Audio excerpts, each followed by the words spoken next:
Oliveira on course here for a famous first win in Indonesia. And Miguel Oliveira on course for his 4th career victory in MotoGP. Miguel is the man in Mandalika, a famous win here for KTM in our first Indonesian Grand Prix in a quarter of a century.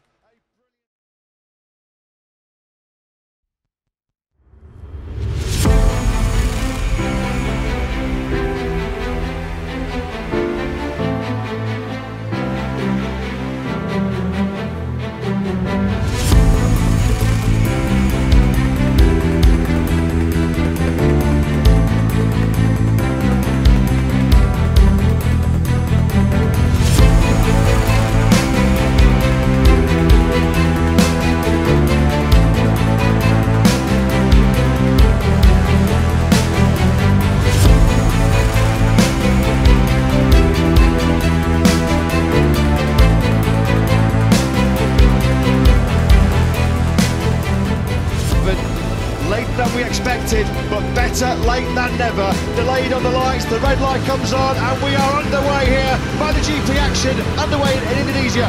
Big wheelie off the line there for Jorge Martin in 2nd place. Storming start from Miguel Oliveira. Well, this is the first time, really. It is. He's had a full wet weather experience. Championship leader is sinking without trace, and Bastianini is down in 20th position at the moment. Oh, unbelievable. That was incredible. What a save by Pepe Bagnaia. Yeah, he's rejoined in 12th place. He's just behind Brad Binder. He's touched the white line and he's gone way off track. Wow, that was a monumental scare for Pol Espargaro. That was straight up ahead of him. Head down into turn 10. Is he going to go on the inside? He is.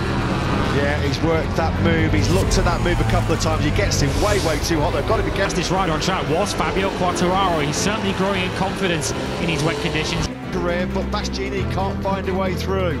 Alex Espargaro right in context. Well, there's 3 abreast into turn 12. Bastianini in the sandwich. Johan Zarco took a couple of tenths out of Fabio Quartararo on that last lap, but that was more than enough for him to pull clear of Jack Miller. Miguel is the man in Mandalika, a famous win here for KTM in our first Indonesian Grand Prix in a quarter of a century. A brilliant podium. 2nd place there for Fabio Quartararo. Zarco does take 3rd. 4th place goes to Miller. Rins and Mir, the 2 Suzukis, were 5th and 6th respectively.